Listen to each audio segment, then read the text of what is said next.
প্রখর রৌদ্রের মধ্যে কেউ কাজ করে, প্রচন্ড আগুনের মধ্যে কেউ কাজ করে। সিমেন্ট ফ্যাক্টরিতে গিয়ে দেখেন, রড ফ্যাক্টরিতে গিয়ে দেখেন। আমি একবার চুন ফ্যাক্টরিতে গেছি, চুন বানায় যে, ওইখানে দেখছি ছাতক সিলেট পানের লগে চুন খায় যে, আল্লাহু আকবার। আমার কাছে মনে হচ্ছে এটা জাহান্নামের টুকরা। আগুন কাকে বলে? এত তীব্র প্রখর আগুন। ওইখানে মনে আমার এখান থেকে মানে গরমের হাট লাগতেছে, আমি পারতেছি না আগাইতে, অথচ ওইখানে দাঁড়াইয়া দেখছি কর্মচারীরা বড় বড় লোহার আংটার মতো এগুলো দিয়ে দিয়া পাথরগুলো লাড়তেছে, আরামসে হেতে কথাও কয়, তিড়েও লাড়ে, মানে অথচ আগুনটা কি আগুন, জাহান্নামের আগুনের মতো। কিন্তু তার ধৈর্য কুলাইলো কেমন? আল্লাহ বলেন এটা আমি বন্টন করি, আমি এই দুনিয়ার কর্ম বন্টন করি, ফলে এই দুনিয়ার এই স্বাভাবিকতা ভারসাম্য টিকে আছে।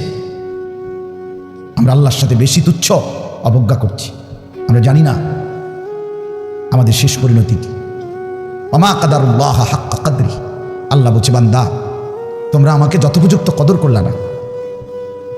ফাসসামাওয়াতু মাতবিয়াতুম বিয়ামিনি, আল্লাহ বলে জানো বান্দা আমি সেই আল্লাহ যে চাইলে এক সেকেন্ডে এই 7 আসমান একটা পলকের মধ্যে মিনিটের ভিতরে গুটাইয়া আমি আমার কুদরতি হাতে নিয়ে আসতে পারি। তুমি কোন নেতার উপরে ভরসা করে অহংকারী করছো? কিসের? তোমার এই বিল্ডিং না, তোমার এই টাইলস, তোমার এই 5 তলার ফাইলিং, তোমার এই ইঞ্জিনিয়ারের নিশ্চয়তা, আপনার এই সয়েল টেস্ট রিপোর্ট, এটার উপরে ভরসা করে আপনি অহংকার করছেন না। স্বামী বিদেশ, এ কারণে মা বোন বাজারে ঘুরছেন না। বাপ তোমাদের ছেলেরা, তোমাদের বাবা কিছু টাকা রোজগার করছে, এই কারণে জিন্দিগি এভাবে ফেলে দিলা। এক ওয়াক্ত নামাজ পড়তে মন চায় না, তাহলে আল্লাহ লাগবে না বন্ধু? না, মালিক লাগবে না? সোজা কথা, অনুভূতি জাগা দরকার দোস্ত, বিবেক জাগা দরকার। বলেন সারা দিনে মোবাইল টিপে জিন্দিগির কি অর্জন হচ্ছে? জীবনটা আমাদেরকে কি পরিমাণ হায়াতের সময় আমাদের নিচ্ছে। আহা যুবক, যদি বুঝতেই হবে বাপ, ও চিরেই বুঝবেন, ও চিরেই বুঝবে। এই প্রযুক্তি আগে ছিল না, আগামী দিনে থাকবে না। ফেসবুক থাকবে না, ইউটিউব থাকবে না, যেহেতু আগে ছিল না, সামনেও থাকবে না। কত প্রযুক্তি তো নাই, ফিতাওয়ালা সেই ক্যাসেট এখন নাই। তখন কি ফিতাওয়ালা ক্যাসেটওয়ালারা ভবিষ্যৎবাণী করছিল যে এটা আর থাকবে না? পাতলা পাতলা যে সিডি, এগুলো তো এখন নাই। তখন কি ওই সিডিওয়ালারা ভবিষ্যৎবাণী করছিল যে এগুলো থাকবে না? এটাও থাকবে। ওয়াখলুকুকুম মা লা তা'লামুন, কুরআনুল কারীমে আছে আল্লাহ তাআলা বলেন ওয়াল খাইলা ওয়াল বিগালা ওয়াল হামিরা লিতারকাবুহা ওয়া যিনা, আমি আল্লাহ তাআলা গাধা, ঘোড়া, খচ্চর তোমাদের যানবাহনের জন্য দিয়েছি। মজার কথা হলো এরপরে আল্লাহ বলছে এরপরে আমি অচিরেই সামনে আরো অনেক কিছু বানাবো, সৃষ্টি করতে থাকবো যা তোমরা জানো না। মুফাসসিরিনে কেরাম বলে এই কথাটাই প্রমাণ করে কোরআনের যে পৃথিবীর কোনো আধুনিকতাই এখানে শেষ হবে না, এর চাইতে আবার আগে বাড়বে, আরো সামনে হবে। বুঝেন না এই কথাটা? আধুনিকতা এখানে শেষ, এখানে শেষ, বরঞ্চ ইসরাফিলের ফু পর্যন্ত উৎকর্ষ আধুনিকতা বাড়বে, আরো আসবে, আরো আসবে, আরো আসবে। আর কি হইতে পারে আপনি দেখবেন। আমার তো মনে আছে প্রথম যেদিন আমারে প্রথম 2-4 বার শুনাইছিল যে মোবাইলের মধ্যে ছবি দেখা যায় বিদেশ থেকে কথা কইলে, যিনি কথা কইতেছে, আমি হাসি দিয়ে উড়ে দূর বেটা, বেউকুফ বেটা, কি কস না কস। কিন্তু পরে দেখলাম এটা একটা ডাইলবার। এখন তো এটা কোলের বাচ্চাও বোঝে তার আব্বুর ছবি দেখা যাইতেছে বিদেশ থেকে, ঠিক কিনা বলে? এটা কি কেউ ভাবছিল তখন? ওয়াখলুকুকুম, আল্লাহ তাআলা বলেন ওদের জন্য সৃষ্টি করব, অচিরেই করতে থাকবো। মুজারের সিগা, যেটা ইস্তেমরার বুঝায়, ধারাবাহিকতা বুঝায়। মা লা তা'লামুন, যা তোমরা জানো না আমি তৈরি করব। ওয়াল্লাহু ইয়ালামু ওয়া আনতুম লা তা'লামুন, আল্লাহ বলে আমি জানি তোমরা জানো না। তোমরা জানো মানুষের কোনো আবিষ্কার, এটা মানুষের সত্তাগত আবিষ্কার নয়, বরং আল্লাহর ফয়সালা।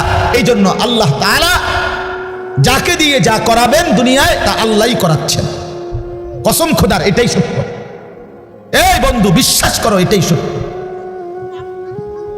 এজন্য যে ট্রাক বানাইতে পারছে সে মোবাইল বানাইতে পারবে না।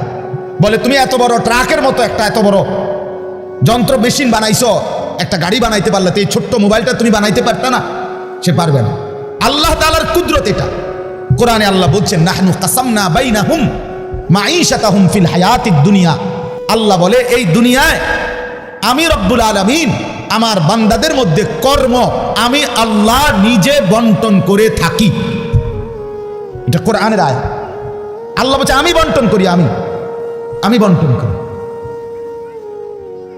নাইলে কেউর পক্ষে সম্ভব না। আল্লাহ এই প্রখর রৌদ্রের মধ্যে কেউ কাজ করে, প্রচন্ড আগুনের মধ্যে কেউ কাজ করে। সিমেন্ট ফ্যাক্টরিতে গিয়ে দেখেন, রড ফ্যাক্টরিতে গিয়ে দেখেন। আমি একবার চুন ফ্যাক্টরিতে গেছি, চুন বানায় যে, ওইখানে দেখছি ছাতক সিলেট, এই যে মানুষে পানের লগে চুন খায় যে, আল্লাহু আকবার, আমার কাছে মনে হচ্ছে এটা জাহান্নামের টুকরা। আগুন কাকে বলে? এত তীব্র প্রখর আগুন। ওইখানে মনে করেন ওই বিল্ডিংটা আমার এখান থেকে মানে গরমের হাট লাগতেছে, আমি পারতেছি না আগাইতে, অথচ ওইখানে দাঁড়াইয়া দেখছি কর্মচারীরা বড় বড় লোহার আংটার মতো এগুলো দিয়া দিয়া পাথরগুলো লাড়তেছে, আরামসে হেতে কথাও কয়, তিড়েও লাড়ে, মানে অথচ আগুনটা কি আগুন, জাহান্নামের আগুনের মতো। কিন্তু তার ধৈর্য কুলাইলো কেমন? আল্লাহ বলেন এটা আমি বন্টন করি, আমি এই দুনিয়ার কর্ম বন্টন করি, ফলে এই দুনিয়ার এই স্বাভাবিকতা ভারসাম্য টিকে আছে। ওয়াজআলুকুম খুলাফা আল আরদ। বন্ধু আল্লাহ বলছেন আমি আল্লাহ আমার জমিনের মধ্যে তোমাদেরকে আমার প্রতিনিধি হিসাবে বসবাসের ব্যবস্থা করছি, এটা আমি করছি। আপনি শুধু একটা বার বলেন, একটা লোক এখানে এই যারা মনোযোগ দিয়ে শুনতেছেন, আপনি বলেন একজন চেয়ারম্যানকে বলুক, এই চেয়ারম্যান সাহেবরা এনে বসাইয়া, মনে করেন একটা ইউনিয়ন যে আপনার এখানে মোট 4000 ভোটারের ভোটে আপনি নির্বাচিত হয়েছেন, ধরে নিলাম এই 4000 ভোটারের মধ্যে এই ইউনিয়নে মানুষের প্রয়োজনীয় যে কাজগুলো এগুলো আপনি বন্টন করে দিবেন। আপনি যেহেতু জনপ্রতিনিধি, আপনি ভাগ করে দিবেন, রিক্সা চালাইব কয়জন, অটো চালাবে কয়জন, জুতা সেলাই করবো কয়জন, চুল কাটবে কয়জন, তরি তরকারি করবে কয়জন, টয়লেট বাথরুম সাফ করবে কেডা কেডা, এটি আপনি লিখে দিবেন। চেয়ারম্যানের বাপ না, চেয়ারম্যানের 14 গোষ্ঠী পারবে এটা মিলাইতে?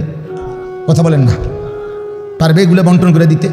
যারে প্রথম বলবো যে তুমি রিক্সাটা চালাইবা, তে কব কি আমি কি ভোট অর্ধেক নিয়ে দিছি, আপনি প্রথম রিক্সাটাই আমারে দিলেন, আপনি কি কমপক্ষে প্রাইভেট কারটাও দেখলেন না? বলবে কি না বলেন না? সম্ভব এটা? সম্ভব। সুবহানাল্লাহ। নাহনু কাসামনা বাইনাহুম মাঈশাতাহুম ফিল হায়াতিদ দুনিয়া। রব্বুল আলামিন বলেন দুনিয়ার হায়াতে আমার প্রতিটা বান্দার কর্মের বন্টন আমি করে থাকি। ওয়ারাফানা বা'দাহুম ফাওকা বা'দিন। এরপরে আজীব কথা আল্লাহ বলেন আমি রব্বুল আলামিন আমার বান্দাদের মধ্যে এই দুনিয়ায় একদল আরেক দল, একজন আরেকজনের উপরে মর্যাদাবান করে থাকি। ফলে লিয়াত্তাখিযা বা'দুহুম বা'দান সুখরিয়া, ফলে আমার বান্দারা একে অপর থেকে নিজেদের প্রয়োজনীয় কাজগুলো আদায় করতে পারে। সুবহানাল্লাহ। আল্লাহ বলেন আমি মাথায় ঢুকাইছি, তুই রিক্সা চালা, এই প্যাসেঞ্জার তোর সিটের উপরে বসে, সে বসে থাকবে, তুই চালাবি। আল্লাহ বলেন এটা এই যে একজন দুইজনই মানুষ, এটাও মানুষ ওইটাও মানুষ। এই লোকটা প্রতিটা প্যাডেল মানে রিক্সা ঘুরাচ্ছে, তার ঘাম বাইয়া পড়তেছে, আত্মে বেটা জমিদারের মতো।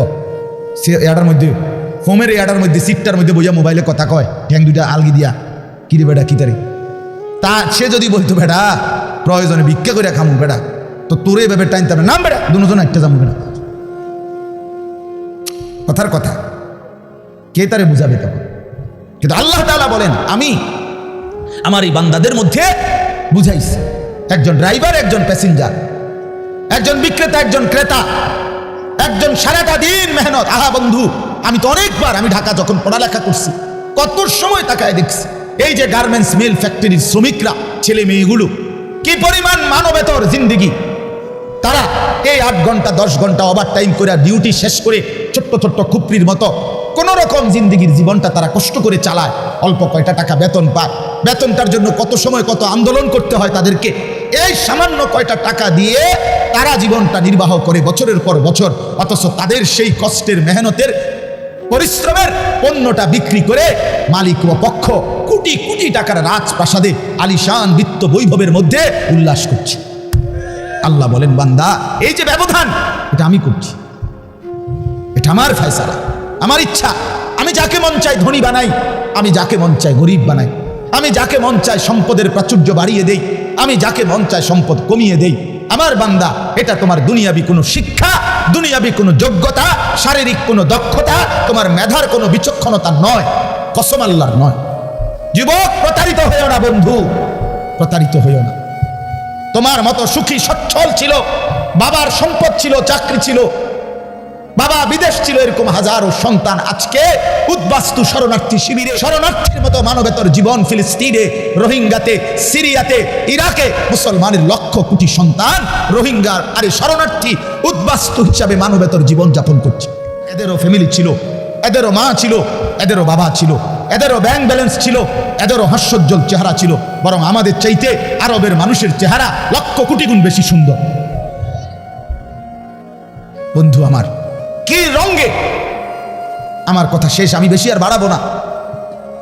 কি পাইয়া আজকে আমাদের সন্তানদের এই হালাত আমি বুঝি না।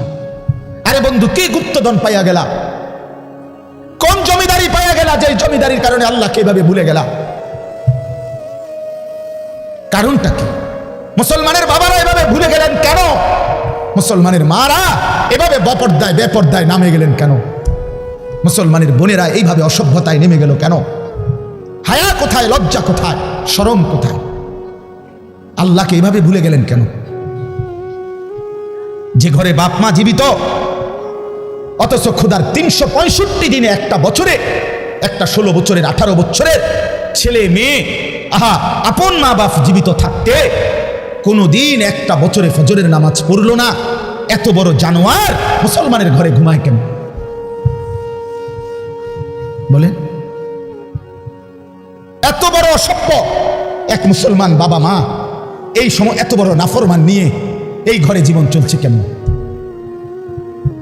কারণটা কি? আল্লাহকে এভাবে ছেড়ে দিলেন কেন? আখিরাত এভাবে ভুলে গেলেন কেন?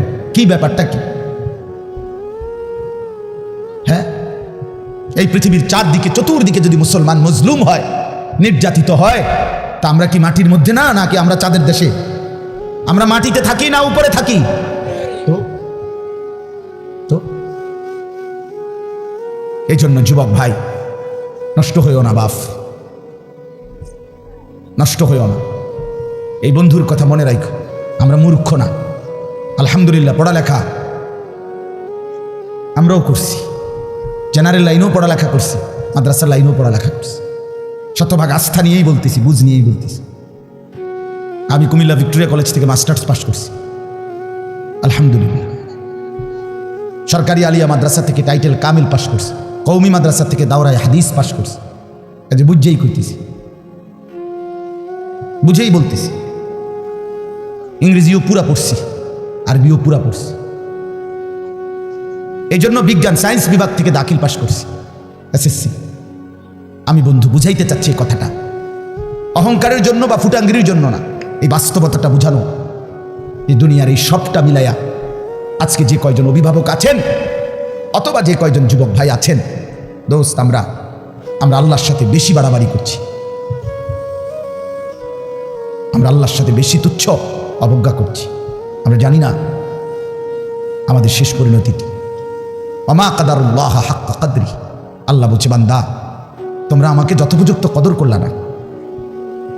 আসসামাওয়াতু মাতবিয়াতুম বিয়ামিনি, আল্লাহ বলে, জানো বান্দা, আমি সেই আল্লাহ যে চাইলে 1 সেকেন্ডে এই 7 আসমান একটা পলকের মধ্যে, মিনিটের ভিতরে গুটাইয়া আমি আমার কুদরতি হাতে নিয়ে আসতে পারি। তুমি কোন নেতার উপরে ভরসা করে অহংকারী করছো? কিসের উপর? তোমার এই বিল্ডিং না, তোমার এই টাইলস, তোমার এই 5 তলার ফাইলিং, তোমার এই ইঞ্জিনিয়ারের নিশ্চয়তা, আপনার এই সয়েল টেস্ট রিপোর্ট, এটার উপরে ভরসা করে আপনি অহংকার করছেন না? স্বামী বিদেশ, এ কারণে মা বোন বাজারে ঘুরছেন না? বাপ, তোমাদের ছেলেরা, তোমাদের বাবা কিছু টাকা রোজগার করছে, এই কারণে জিন্দেগি ভাবে ফেলে দিলা। 1 ওয়াক্ত নামাজ পড়তে মন চায় না, তাহলে আল্লাহ লাগবে না বন্ধু? না, মালিক লাগবে না? আল্লাহকে লাগবে না? তাই আজকে যারা এশার নামাজ পড়ে, এই হাইওয়ান পড়লা না কেন? এই হারামি পড়লা না কেন? সারাদিনে 1 ওয়াক্ত নামাজ পড়ো নাই যে? তোমার চেয়ে নিকৃষ্ট মানুষ, নির্লজ্জ মানুষ আর কে হইতে পারে?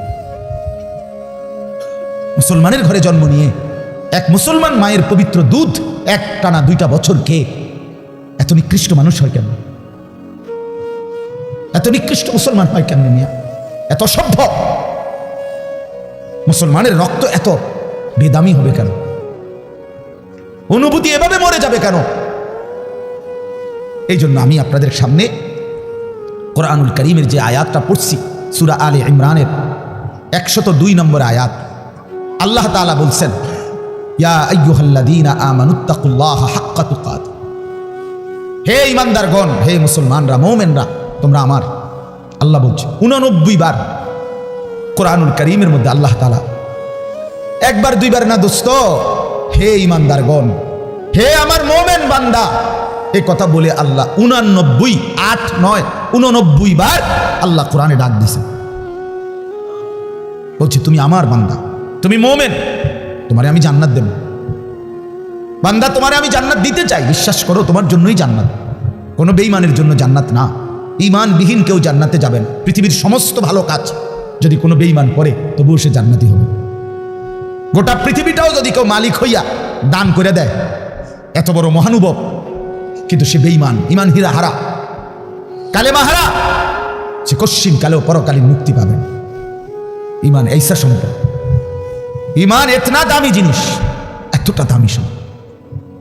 ঈমানবিহীন গোটা পৃথিবীর কিছুরই কোনো মূল্য নেই। তো আল্লাহ বলে সেই ঈমান আমি তোমাকে দিয়েছি বান্দা, আমি গ্রহণ করছি। ইয়া আইয়ুহাল্লাযীনা আমানু, হে ঈমানদারগণ, তার মানে তোমার এটা ফরমটা আমি নিছি, তোমার ঈমানদার হিসাবে গ্রহণ করছি, তোমারে মুসলমান বলে নিলাম আমি, এজন্যই তো ডাক দিলাম, আমার বান্দার ডাক তো তোমাকে দিলাম।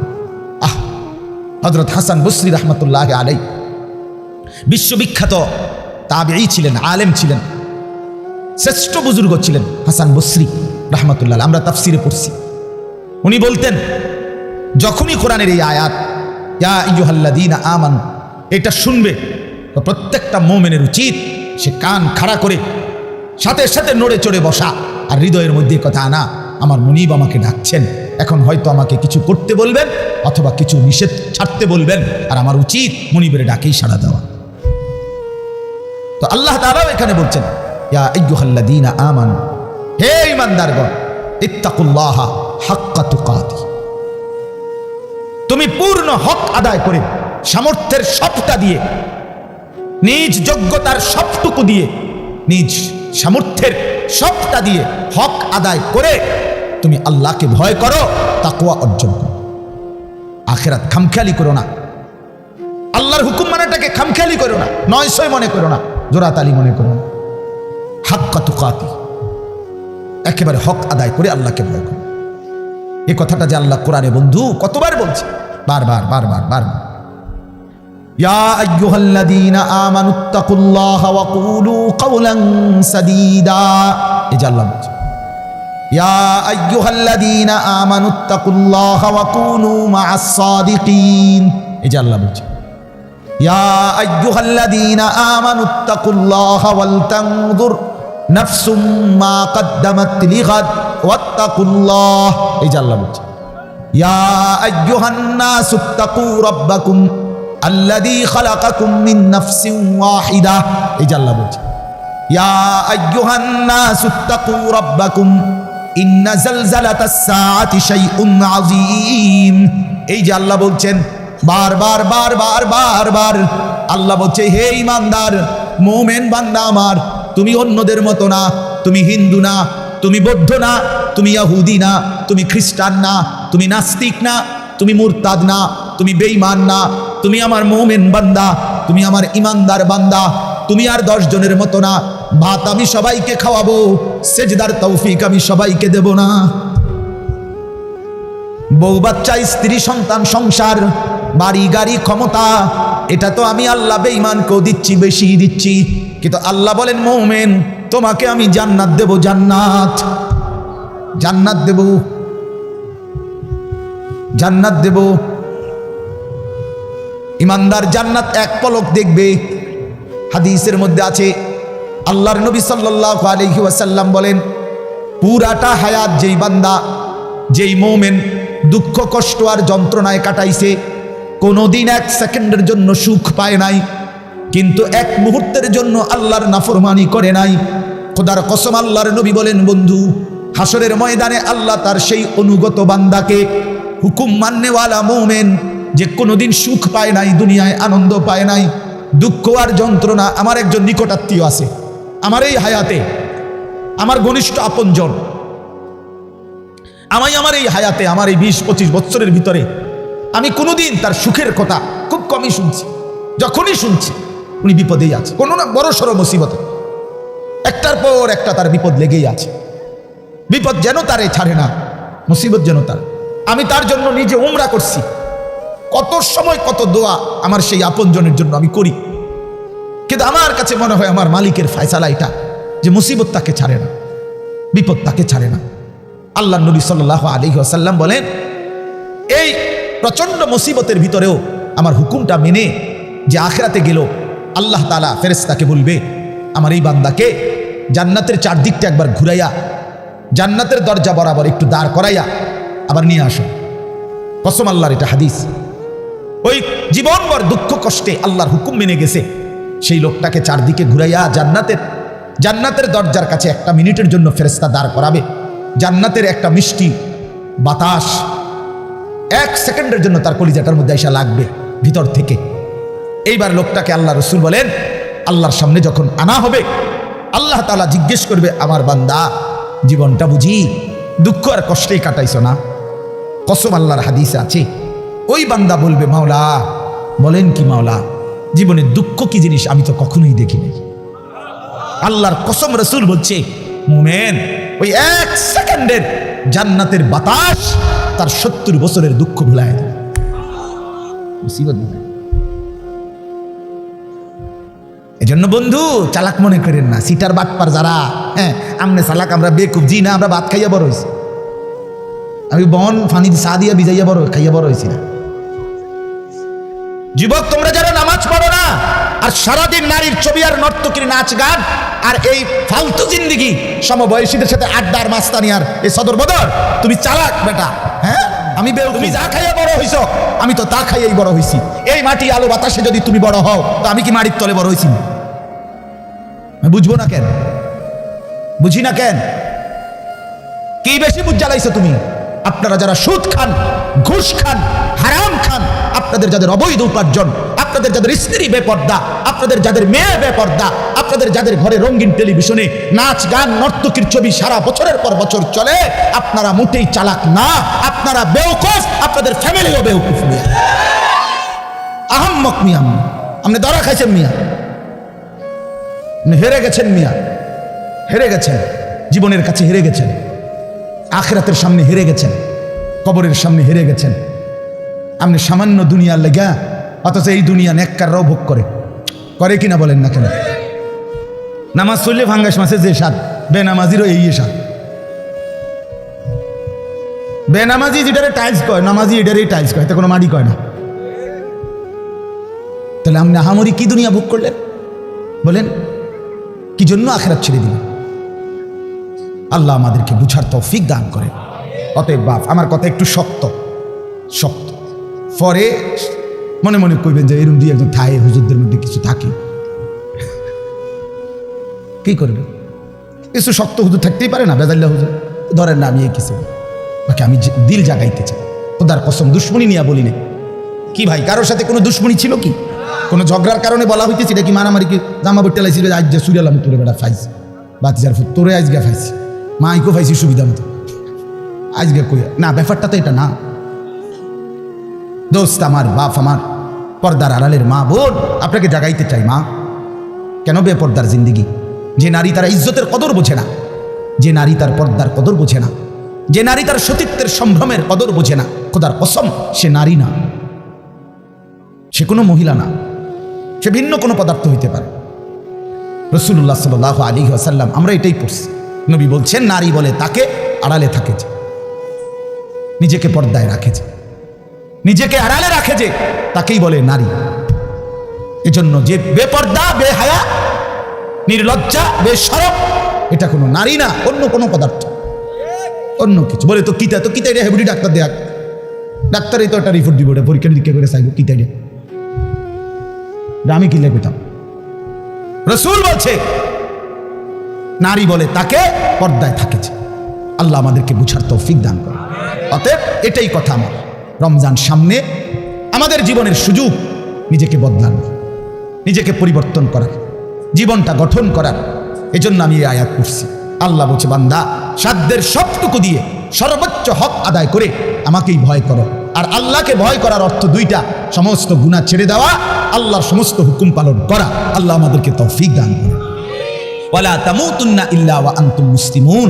এবং আল্লাহ তাআলার সাথে সাথে বললেন বান্দা দুনিয়া, কথাটা খেয়াল করেন, এই শেষ কথাটা আল্লাহ বলছে বান্দা, আমি আবারও বলছি বান্দা দেখো দুনিয়া কিন্তু পার হইবা, দুনিয়া অনুগত অবাধ্য, ইমানদার নাফরমান, আদেশ পালনকারী অমান্যকারী, দুনিয়া কিন্তু প্রত্যেককেই আমি ভোগ করতে দেই সুখ, স্বাচ্ছন্দ্য, আনন্দ, ফুর্তি, স্বস্তি, উল্লাস। হ্যাঁ, এই দুনিয়া উপভোগ, এটা কিন্তু আমি নাফরমানকেও দেই বান্দা, এটা আমার নিজাম, আমি দেব। কিন্তু বান্দা ওই কবর থেকে নিয়ে আখেরাত, পরকালে সেখানে যদি সুখ মিলতে হয়, স্বস্তি মিলতে হয়, স্বাচ্ছন্দ্য মিলতে হয়, তৃপ্তি মিলতে হয়, উল্লাস পেতে হয়, আল্লাহ বলছে বান্দা বিশ্বাস করো, আমি তোমার অনুরোধ করছি বান্দা পূর্ণ মুসলমান না হয়ে, আমার অনুগত না হয়ে, আমার গোলামি না করে কবরে আইসো না, মৃত্যুবরণ কইরো না। এই সুখ ওইখানে মিলবে না, এই সুখ ওইখানে কি হবে না। এখানে আমি অনুগত অবাধ্য উভয়কেই দুনিয়া ভোগ করতে দেই, কিন্তু কবরে দেব না, আখিরাতে দেব না, হাসরের মাঠে দেব না। সেখানে শুধুই উইদ্দাত লিল মুত্তাকিন, জান্নাত বানানোই হয়েছে মুত্তাকিদের জন্য, আখিরাতের সুখ বানানোই হয়েছে আদাত্তু লিইবাদিয়াস সালিহিন, আল্লাহ বলছে আমার নেক বান্দাদের জন্য। অতএব আমার বক্তব্য এটাই, রমজানকে কদর করেন, রমজানটাকে সামনে নিয়ে প্রত্যেকটা নারী পুরুষ, ছেলেরা, নওজোয়ানরা, বাবারা গুনামুক্ত একটা জীবন গড়ার সিদ্ধান্ত নেন। চুরি, ডাকাতি, জিনা, বেবিচার, সুদ, ঘুষ, মদ, জুয়া, বেহায়া, বেপর্দার জিন্দিগি থামায় দেন। যুবক থেমে যাও, বাপ থামো ভাইয়া, অনুরোধ করছি, এক ভাই বললাম থেমে যাও। অসভ্যতার এই জিন্দিগি ছাড়ো, বেনামাজির এই জিন্দিগি ছাড়ো, সারাদিন নারী নিয়ে আর মোবাইল নিয়ে পড়ে থাকা এই জিন্দিগি ছাড়ো। মা বোনরা আপনারা যারা খোদার 11টা মাস বাজারে বাজারে ঘুরছেন, মার্কেটে গেছেন, কতবার গেছেন, ও মা বোন আল্লাহর দোহাই, এক ভাই বললাম কমপক্ষে রমজানটাকে কদর করেন, একটা মাসকে সম্মান করেন আল্লাহর দিকে চাইয়া। রমজানটাকে বাজারে মার্কেটে এই জুতা, শাড়ি, গহনা, এই ফালতু জিনিসের জন্য খোদার এত বড় রমজানকে কোরবান করে দিয়েন, নষ্ট করে দিয়েন, বরবাদ করে দিয়েন না মা বোন। এটা অনেক বড় সীমালঙ্ঘন, অনেক বড় সীমালঙ্ঘন। আল্লাহ তাআলা বলছেন বান্দা আমি এত বেশি সুযোগ দিছিলাম রমজানে, রহমত মাগফিরাত নাজাতে, কোনো মূল্যায়ন করলা না। এই জন্য রমজানের লাস্টে জিব্রাইল পাঠাইয়া নবীজিকে আল্লাহ জানায় দিছে, জিব্রাইল গাও বলে আসো আমার বন্ধুকে, যে বন্ধু আপনার যেই উম্মত এত বড় রমজান পেয়েও কদর করে নাই, গুনাহ মাফ করায় নাই, তার উপরে আমি আল্লাহর লানত। জিব্রাইল আয়েশা বলছে নবী আমি জিব্রাইলেরও লানত, নবীজি বলছে আমিন, জিব্রাইল আমি মুহাম্মদেরও লানত। তোর উরফে আল্লাহর গজব, তোর উরফে ফেরেশতাদেরও লানত, তোর উপরে রাসূলুল্লাহরও লানত, অভিশাপ, অভিশাপ। এজন্য ইয়া বাগিয়াল খাইরে আকবিল, ইয়া বাগিয়াশ শাররে আকসির, এই শেষ কথা। নবী সাল্লাল্লাহু আলাইহি সাল্লাম বলে রমজানের রাতে প্রত্যেক দিন সারাদিন রমজানে ফেরেশতা ডাকে, হে নেক কাজের আগ্রহীরা এগিয়ে আসো, হে গুনাহের কাজের আগ্রহীরা এবার তো থামো, এটা থামো, এটা রমজান, এটা রমজান। যুবক এটা রমজান, মোবাইলটা আর খুললো না, নারীর ছবি আর দেখো না, বেনামাজি জিন্দিগি আর রাখো না। আমরা প্রত্যেকে নিয়ত করি ইনশাআল্লাহ, বলেন ইনশাআল্লাহ। আল্লাহ তাআলা তৌফিক দান করেন। আলহামদুলিল্লাহ।